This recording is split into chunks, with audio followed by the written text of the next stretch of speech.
Et c'est parti pour Planète Marché, une quarantaine de minutes ensemble pour décrypter les tendances, mais aussi les actualités sur la planète finance. Ce soir, 3 invités pour tenter de décrypter ces marchés financiers. Éric Venet nous accompagne tout d'abord. Bonsoir Éric Venet. Bonsoir Nicolas. Vous êtes directeur de la gestion de Montbleu Finance. À vos côtés, on a le plaisir d'accueillir également Igor Demac. Bonsoir Igor Demac. Bonsoir Nicolas. Vous êtes dirigeant associé chez Vital Épargne. Et enfin, on a le plaisir d'accueillir Jean-François Robin. Bonsoir Jean-François Robin. Bonsoir à tous. Directeur de la recherche chez Natixis. Et je vous propose de commencer avec Igor Demac chez Vital Épargne. Comment est-ce qu'on vit cette rentrée un peu chahutée quand même pour les marchés, avec un certain nombre d'investisseurs particuliers qui doivent se poser la question de c'est arrivé en août, ça recommence en septembre, qu'est-ce que je fais ? Oui, alors la volatilité c'est toujours l'ennemi du client et l'ami du gérant. C'est vrai que quand elle est très très forte comme en août, ça inquiète quand même aussi un peu le gérant.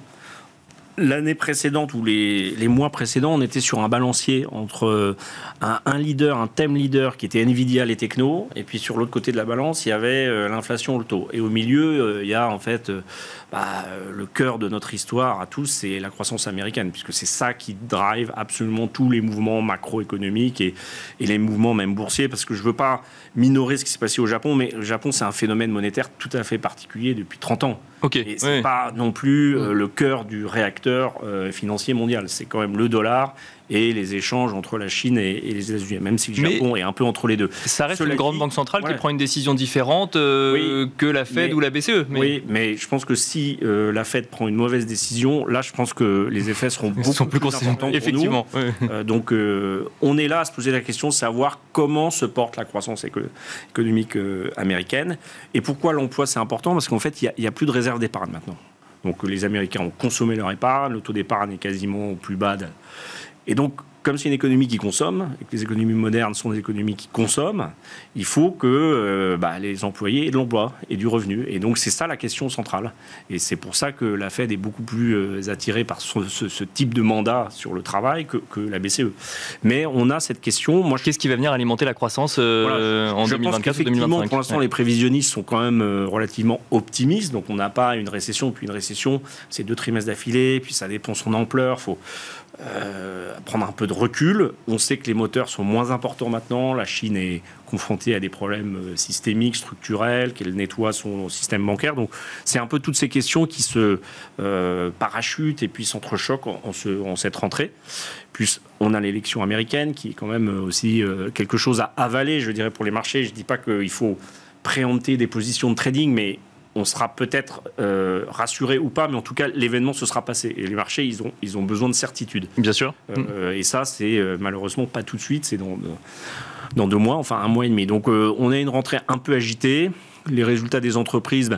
Sur les valeurs technologiques, le problème, c'est que si on regarde la part des dépenses informatiques dans le PIB, en fait, on est dans une proportion qui est tout à fait semblable à la moyenne. Donc, l'IA n'a absolument pas déclenché des mouvements d'investissement massifs, comme ça avait été le cas dans les années 2000 Internet. Et le rythme de croissance non plus des dépenses dans l'informatique suit sa moyenne. Donc, vous voyez, en fait, on est dans une caractéristique de bulle, mais c'est difficile de sortir la bulle, parce qu'il y a tellement d'argent coincé, et il y a 2 marchés actions. Il y a un marché action qui est tech, qui marche, et un autre marché action, il y a un compartiment A, un compartiment B, qui est à la traîne. Et c'est encore plus vrai en Europe, puisqu'en Europe, on n'a quasiment pas de tech.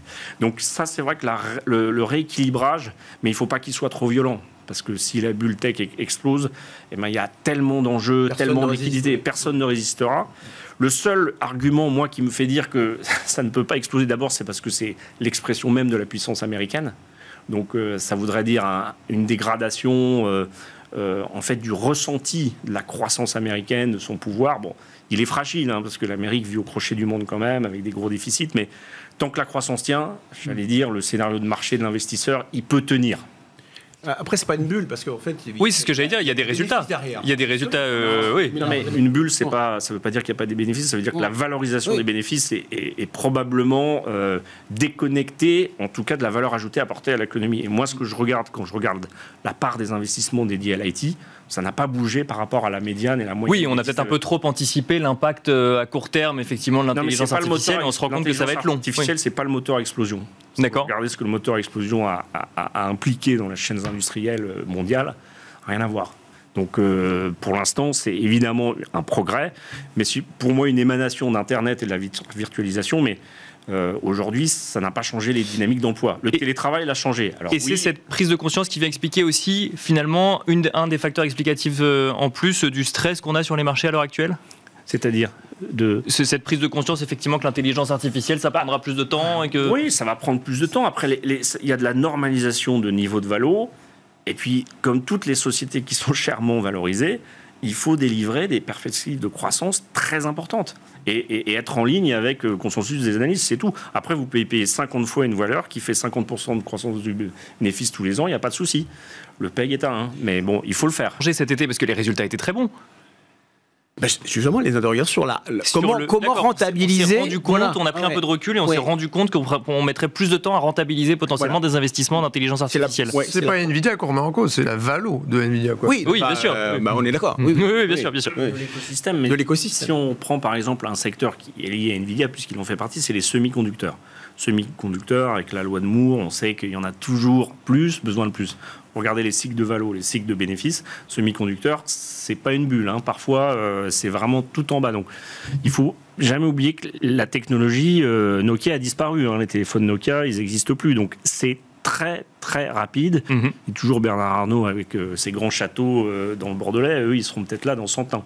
Modulo l'impact climatique. Mais donc, je pense que moi, je suis pas un grand adorateur de l'intelligence artificielle. Je préfère l'intelligence humaine, mais je pense qu'on attribue à ce de l'intelligence artificielle ou de l'intelligence artificielle en bourse ? Non, mais en général, le terme est tellement hype que effectivement tout investisseur est obligé d'y aller. Mais il y a plein d'autres domaines informatiques, sous-informatiques, où il y a déjà de l'intelligence mécanique, robotique, virtuelle. Internet, c'est une intelligence virtuelle. Le téléphone mobile, je pense que ça a plus changé nos vies que ChatGPT, à mon sens. Mais après, je suis peut-être un vieux dinosaure. Mais je pense qu'il faut faire attention. Le secteur des semis, c'est un secteur qui est très cyclique, qui est très volatile, qui est très dépendant d'autres évolutions technologiques. Bon, la voiture électrique en est une, mais ça ne vient pas des semis. Ça vient de Bruxelles. Bien sûr, oui. De la dimension écologique. Donc voilà, là, trop d'argent est attrapé dans ce thème, sur les gros. Après, en dessous, je pense qu'il y a des mid-cap, des small-cap. C'est pour ça que nous, on travaille pas mal dans tout ce qui est cybersécurité. Moi, je crois beaucoup plus à la cybersécurité comme thème qu'à l'IA. Alors, même si on va mélanger les deux, et que je ne suis pas un spécialiste IT, mais... Cette déconcentration du marché que vous décriviez tout à l'heure, Éric Venet, pourrait amener potentiellement C'est beaucoup plus sain, bien sûr. Parce que là, vous êtes obligé, surtout pour des gérants quasi indiciels, d'être quelque part.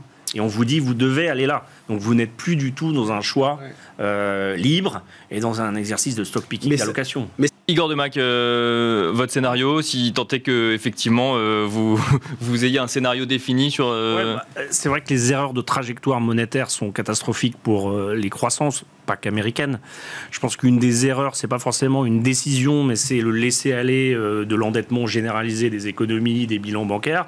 Ça, maintenant, on a quand même des garde-fous, mais ça, c'est une erreur de la Fed à l'époque de Lehman Brothers et aussi à l'époque de la zone euro. Donc ça, maintenant, on est un peu prémunis. Après, je trouve que laisser des taux d'intérêt réels trop élevés trop longtemps, c'est aussi un facteur de déséquilibre des sociétés parce que ça crée une économie de rente financière. Et comme on sait qu'aux États-Unis, en fait, la sphère financière est ultra dominante, eh bien, vous avez plus intérêt à laisser votre cash travailler. Et l'épargne, si elle n'est pas utilisée, réinjectée dans le système de production, de la consommation, en fait, c'est mortifère. D'accord. Parce que toute rente est déclinante et qu'à la fin, on a une économie qui est complètement statique. Et c'est pour ça, et on le voit plus en Europe, parce qu'on a des difficultés d'accès au crédit, que l'immobilier souffre plus qu'aux États-Unis, où là, il est plutôt en surchauffe, mais il y a un moment où il va falloir aussi calmer le taux d'intérêt d'emprunt. C'est important, à mon sens, de baisser les taux. Et dans un cycle, avec une visibilité. C'est vrai que si on fait il faut donner une espèce de chemin, parce que l'élection américaine est un sujet, en tout cas un sujet de politique internationale. Après, j'ai toujours dit que l'un ou l'autre, c'était les deux faces d'une même pièce. J'aime oublier que les Américains sont américains. Ils travaillent pour l'Amérique, démocrate ou républicain. Donc ça, c'est important, mais il faut un chemin, parce que... vous disiez, on doit faire confiance à la Fed, mais de toute façon, on n'a pas le choix. Donc, oui, c'est pas une question.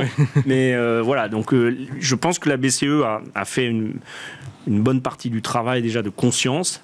Et il faut redonner un petit peu de crédit aux économies, aux consommateurs. Le chemin, il n'est pas suffisamment clair aujourd'hui. Alors effectivement, on ne sait pas quelle sera la... Non, parce que ça dépend de l'ampleur, de la faiblesse ressentie des économies. Parce qu'on n'est pas forcément dans une publication. Une fois que la croissance est publiée, le marché il a déjà fait son travail. Donc il faut essayer de ressentir ce que peut être le niveau de croissance, en tout cas cible.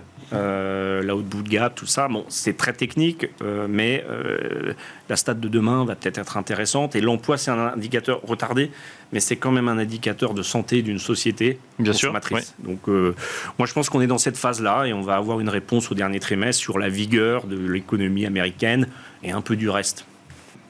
Votre scénario sur l'économie européenne, on a beaucoup parlé de l'économie américaine, c'est ce qui drive les marchés aujourd'hui, de la future décision effectivement de la Fed. Pour la BCE, ça, le plan a l'air un peu plus clair, entre guillemets, ou en tout cas c'est ce que les marchés identifient. Votre scénario sur cette économie européenne ? Le scénario de l'économie européenne, il est finalement moins rose qu'il l'est pour les États-Unis. C'est toujours pareil, on essaie tous les ans de dire que ça va surperformer. La réalité, c'est que non, on va faire un peu moins de 1% de croissance cette année, les États-Unis vont en faire 2,4%. L'année prochaine, c'est pareil, mais un petit peu mieux. Simplement, il y a quand même un effet très allemand là-dedans, à l'inverse de la France. La France, nous, on révise à la hausse. La croissance française, on la voit à 1,2. On était déjà les plus optimistes du consensus, on était à 1. Là, on repasse à 1,2 parce qu'il y a un effet géopositif largement plus qu'il ne l'était à Londres, à Athènes, à Sydney, etc. Donc, il y a un vrai effet France plutôt positif. Mais globalement, l'Europe, alors que le Portugal se tient bien, record de saison touristique, l'Espagne, la Grèce, l'Italie, finalement, c'est des pays qui se tiennent bien en ce moment. C'est vraiment, il y a un focus allemand. Et donc cette année, c'est dur d'être... on va faire du 0,8, un petit 1% de croissance.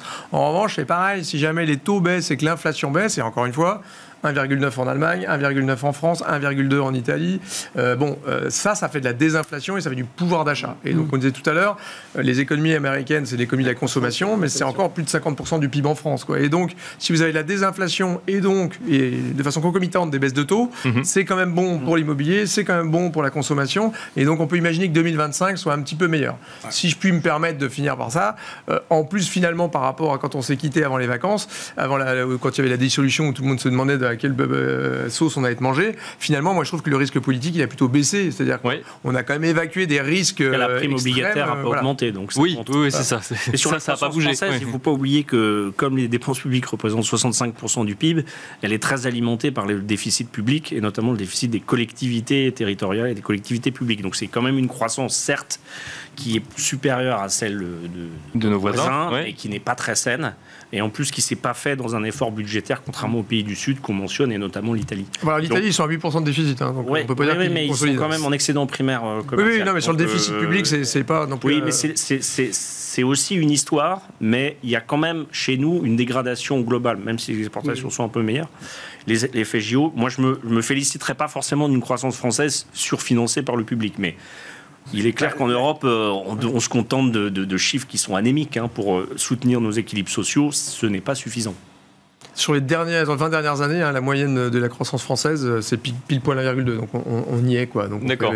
Et je suis complètement d'accord avec ce que vous disiez, Igor. Le truc, c'est que c'est un peu comme les États-Unis. Les États-Unis, ils font 2,4 de croissance, mais ils ont 7% de déficit.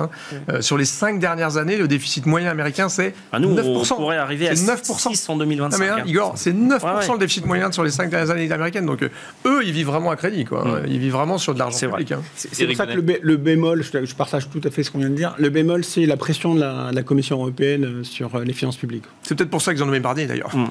Donner un petit peu de temps pour négocier. Il s'est négocié. Voilà, c'est pour ça que je suis très optimiste qu'on ait Barnier comme Premier ministre. Pour finir rapidement, alors vous nous avez déjà un petit peu répondu, Eric Venet, mais qu'est-ce que vous regardez dans le marché ? De quoi n'a-t-on pas parlé aujourd'hui qui retient votre attention dans le marché à l'heure actuelle, que ce soit matière première ou typologie de valeur Alors, il y a un marché que je fuis, c'est la Chine. D'accord. Voilà, ça c'est clair. Donc, je crois que vous n'êtes pas le seul. Voilà. Non, au niveau marché, moi je suis un gérant action, donc je viens de me prendre une claque sur le luxe. Ouais. Donc je vais attendre quelques jours et puis je vais voir à peu près les résultats aux États-Unis. Mais si les États-Unis ne baissent pas, j'ai pas de raison que le luxe on se prenne une claque comme ça. Donc je reviendrai. Et puis les petites valeurs. Et géographiquement, je rajouterais, à part la France, qui est notre marché mère, nourricier, qui est très dense, le Royaume-Uni, qui est quand même quelque chose à regarder, parce que c'est toujours une expérience financière, monétaire, et qu'avec la nouvelle gouvernance et ce qui est en train de se passer... le macro, c'est top. Ouais. Et puis l'Italie, qui a une réserve de valeurs industrielles, de petites valeurs, et qui, elle aussi, a entamé une espèce de mue, ça sera très long, et qui a une gouvernance assez stable pour l'instant. Et voilà. Et j'ai un tropisme un peu small et mid cap aussi. Sinon, je fais du dividende, grande valeur dividende, parce que ça plaît aux clients aussi. Jean-François Robin, alors effectivement, vous n'êtes pas dans les valeurs tous les jours, mais est-ce qu'il y a des éléments qu'on n'a pas évoqués aujourd'hui qui méritent l'œil de l'investisseur ? Non, mais là-dedans, on a l'impression que, moi, encore une fois, ce que je disais en intro, on n'est pas si loin du Goldilocks scénario où finalement il y a de la désinflation, les banques centrales vont baisser et on n'a pas de récession ni en Europe, ni aux États-Unis, ni même en Chine. Finalement, ce sera sûrement moins bien que ce que voulait Xi Jinping. Mais finalement, les trois gros moteurs de l'économie mondiale, et vous rajoutez le Japon, vous rajoutez l'Inde qui a 8% de croissance, il y a plein de moteurs de la croissance mondiale qui sont là. En revanche, on a vu ces derniers temps, et encore cette semaine, que le risque géopolitique, pour moi, il est complètement sous-estimé par les marchés, parce que entre le Proche-Orient, l'Ukraine, qui est en train de redoubler, le conflit en Ukraine redouble d'intensité. Je crois que le risque géopolitique, pour moi, c'est encore une des thématiques, malheureusement, des prochains mois. Et c'est peut-être le secteur de la défense qui va profiter. L'or est pas mal. Et l'or, effectivement. Ouais. Et l'or, parce que les mineurs, vous gagnez sur... On va devoir arrêter là, ça nous fait une ouverture parfaite pour une prochaine émission. Merci beaucoup en tout cas Jean-François Robin, directeur de la recherche chez Natixis, Igor Demac, dirigeant associé chez Vital Épargne, Éric Venet, directeur de la gestion de Montbleu Finance. Merci messieurs. Merci. Et quant à nous, on se retrouve tout de suite dans Marché à thème.